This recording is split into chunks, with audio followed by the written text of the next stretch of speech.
پرې رونه وخه درې او د دې درې وانو رونو نوم چې و کنه عبدالله خبر پیږي او د درې وانو رونه چې و وای پلار چې کله وفات کېدو د درې وانو راوغوښتل او وصیت یې ورته کولو اخر وصیت کې ورته چې عبدالله په میراث کې حق لري او عبدالله په میراث کې حق لري او عبدالله په میراث کې حق نه لري د دوه نومونو عبدالله نوم یې واخیست چې دا په میراث کې حق لري او د درېیم یاد کړو چې دا په میراث کې حق نه لري نو هغه رونو په جنجال شول چې یو چې ته حق نه لري بل ته چې ته حق نه لري بل ته چې ته حق نه لري وای راځي چې لا شو قاضي دغه فیصله وکړي کله چې د کور نه راووتل څه مسلې وکړو په مخ کې ورته یو سړی راغی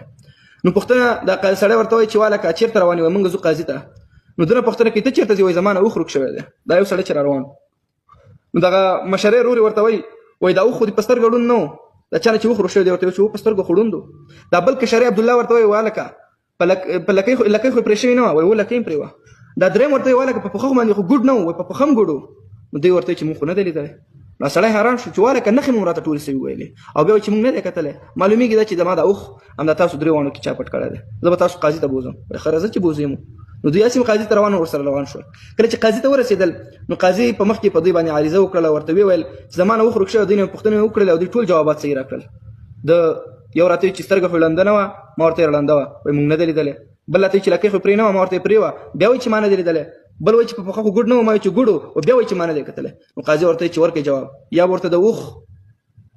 ورته د اوښ قیمت ورکوئ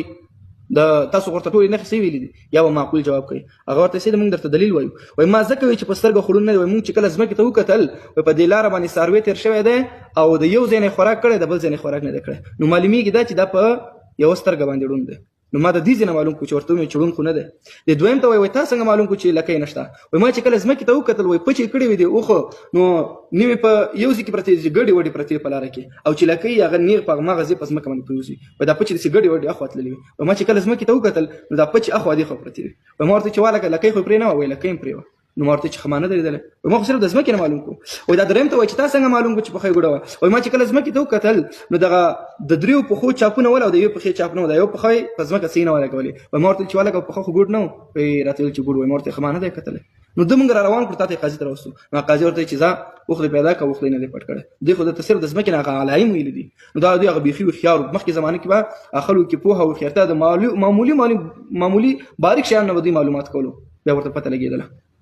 قاضي ورته ښه درې واڼه تاسو څنګه ما ته راغلي څه فیصله مو راته راوړې ده هغه ورته فیصله زمونږ په منځ کې جنجال راغلی دی دا درې وروڼه ورته وایي اوس جنجال څه شی دی وایي کله مو چې پلار وفات کېدو زما نوم عبدالله دی د ده نوم عبدالله دی د ده نوم عبدالله دی وایي چې کله پلار مو وفات کېدو وایي پلار مو وصیت وکړو چې دا دوه دانې عبدالله چې دي وایي دا په مال کې حق لري او دا یو عبدالله په مال کې حق نه لري اوس موږ حیران یو چې کوم په مال کې حق لري او کوم نه لري هر یو وایي چې تی یاد کړی بل وایي چې تی یاد کړی نو اوس څه حساب وکړو قاضي زموږ فیصله وکړه نو قاضي ورته ووایي چې داسې کار وکړئ چې زه به ستاسو فیصله سبا ته وکړم تاسو اوس کښېنئ او ډوډۍ وخورئ خپل اشپز ته امر وکړو چې دوی ته خوراک راوړه او شپه به تېره کړي سبا ته به ورته فیصله وکړم ښه صحیح ده ډېره ښه ده هغه اشپز نیمه شپه وه تیاره وه کېدای شي ژمی به ونه شو به کولی هغه لاړو بس خوراک یې ورته را تیار کړو غوښه ورته راوړه مخې ته ورته کېښودله خو چې څنګه دا یو ډوډۍ راغستله او مړۍ ترې کوله نو دغه مشر چې دی ورته وایي چې ګورې غوښه ونه خورئ ولې وایي دا غوښه چې ده دا د سپي ده مونږ ته یې سپي حلال کړی ده او په دغه وخت کې هغه اشپز چې و هغه بیرون غوږ نیولی او دغه بل کس چې و دا بل وایي چې والکه چې دغه ډوډۍ چې دی که نه دا ډوډۍ حیزې ښځې پخ کړې ده پوه شوې وایي چا پخ کړې وایي حیزې ښځې پخ کړې ده عامې ښځې نه ده پخ کړې معلومېږي دا چې صحیح ښځې نه ده پخ کړې حیز پرې راغلی د هغې ښځې پخ کړې او دا درېیم عبدالله چې هغه وایي تاسو خو د ډوډۍ په غم کې تللي چې ډوډۍ حیزې پخ کړې ده او غوښه د سپي ده دا قاضي چې دی دا قاضي دا خپله حرامي دی دا د پلار زوی نه دی دا خپله څه شی دی حرامي دی د ده مور زنا کړې ده نو هغه اشپز بیرون ولاړو د دوی دا ټولو خبرې واورېدې د درې واڼو عبدالله دا خبرې چې وکړلې نو دا ټول خبرې واخیستلې او قاضي ته په منډه ورغلې ورته ویې کړلې چې یو عبدالله وایي چې دا غوښه د سپي ده او دا بل وایي چې دا ډوډۍ چې پخ کړې ده حیزې ښځې پخ کړې ده او دا قاضي خپله حرامي دی هغه دا خبره ځکه ورته کوله قاضي ته چې دا درې واڼه به د قاضي صاحب به غوسه شي او په دوی باندې به د اعدام فیصله وکړي ځکه قاضي ته حرامي وي هغه خپل ځان بچ کولو نو اشپز دغه قاضي صاحب راغی اشپز ورته شیطاني وکړو قاضي صاحب چې کله راغی او ودرېدو د درې واڼو یې پوښتنه وکړله درې واڼو چې پوښتنه وکړه ورته ویې ویل چې والکه دا تا څنګه ویلي دي چې دا غوښه د سپي ده او مې خورئ ولې زه تاسو دومره کم سلسله ښکارم زه به تاسو ته سپی حلالوم وایي قاضي صاحب زه په دلیل سره تاسو خبره کوم وایي چې د عام څاروو غوښه چې وي عام څاروو غوښه نو هغه د هډوکي سره اول غوښه وي او بیا چې د هډوکي سره چې دی که نه د اول غوښه وي د عام څاروو بیا ورپسې پله وي سپینه خبره پوه شوې اول د هډوکي سره څه شی وي غوښه نښتي بیا ورپسې پله نښتي وي او د سپي او د لیوه په په دې غوښه کې دا پروګرام دی چې لاول د اډوکي سره چې کنه پلنې ختی وي او بیا ورپسې غوښه نه ختی وي ځکه چې د منډه وهي د سپه او د لیوو دی خو منډه سره کار دی منډه ډیره وهي نو دی بیا ستړي کیږي نه او د نور حیوانات خو منډه نه وهي که غوا شو که چیلې شو که ګډه شو دا غي د اډوکي سره اول غوښه وي او د سپو او د نور حیواناتو شکونکي حیوانات اول د اډوکي سره څه شي نو اول د اډوکي سره پلوي او بیا غوښه وي او ما د دې معلوم چې وره قاضي صاحب چې اول د اډوکي سره پله ده او بیا سره غوښه ده نو قاضي صاحب چې کله د اشپز توکل چې والا که تاسو په حلال کړی دی هغه ورته چې باچا صاحب د قاضي صاحب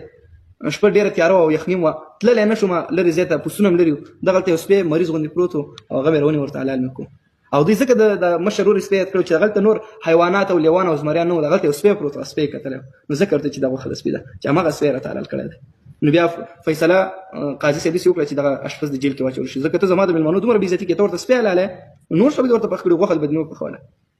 نو هغه الاولنی عبدالله چې هغه خپله خبره وکړه ځان یې خلاص کړو د دویم ته وایي عبدالله چې تا ولې دا خبره کړې ده چې ته وایي دا ډوډۍ چې ده که نه دا حایزې ښځې پخ کړې او صحیح ښځې نه ده پخ کړې نو ته څه دلیل لري هغه ورته قاضي صاحب وایي دا ډوډۍ چې دی حایزې ښځې ځکه پخ کړې وایي کله چې حایزه ښځه نه وي او هغه چې ډوډۍ لمدوي دا ډوډۍ ته سم سکان ورکوي پوه شوې سم سوک ورکوي دا ډوډۍ ښه لمدېږي او حایزه ښځه زور نه ورکوي بیا د دې نه وینه ځي ځکه ما وایي چې دې ته صحیح زور نه سوکي نه دی ورکړی نو دې دا ډوډۍ پخ کړې ده د حایزې ښځې نو د دې نه معلومېږي دا وګورئ چې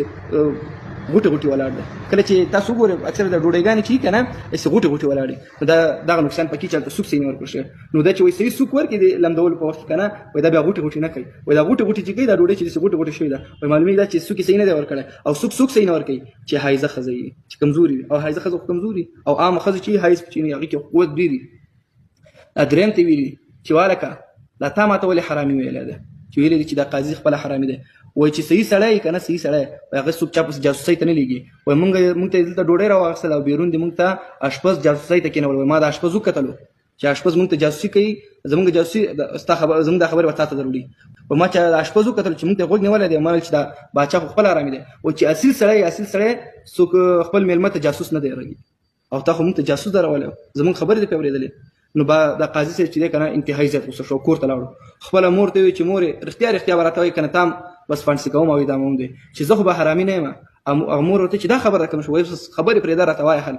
مور ورته چې بچی دا دومره وخت مې تا نه دا خبره پټه کړې وه او اوس به درته ښکاره کړم وایي کله چې ما ستا د پلار سره واده وکړو ډېر کلونه تېر شول خو ستا د پلار بچي نه کېده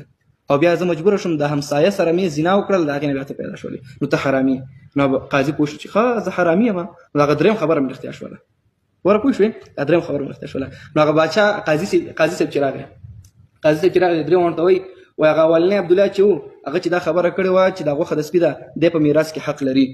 او دا دویمی عبدالله چې ویلي چې دا ډوډۍ چې دی دا حایزې ښځې پخ کړې ده نو دی هم په میراث کې حق لري او دا درېیم عبدالله چې دی ده چې ویلي دي چې دا باچا خپله حرامي دی دا باچا څه شی دی دا حرامي دی نو قانون او عقل دا وایي چې یو حرامي بل حرامي پیژني ده چې زه پیژندلی یم چې زه حرامي یم نو دا خپل هم حرامي دی نو دا هغه معلومات چې کړو دا درېیم عبدالله تللی چې کور کې معلومات کړو دا درېیم عبدالله چې دا هغه معلومات کړو د خپلې مور نه پوښتنه کړو چې و مورې دا د رښتیا حرامي دی هغه ورته هم دغسې خبره وکړله چې ما د همسایه سره زنا کړې بیا چې دا درېیم پیدا شوی د عبدالله نو بیا باچا دا قاضي صاحب چې دی فیصله وکړله چې دا دوه په میراث کې حق لري او دا یو په میراث کې حق نه لري نو ما تاسو خبره دې پورې کوله چې مخکیني خلک چې د انتهایي زیات هوښیار وړو باریکاو ته به یې کتل د دې نه به یو موضوع یو دوسیه به یې معلوموله نو مخکیني خلکو کې انتهایي زیات عقل زیات پوه شو په خبره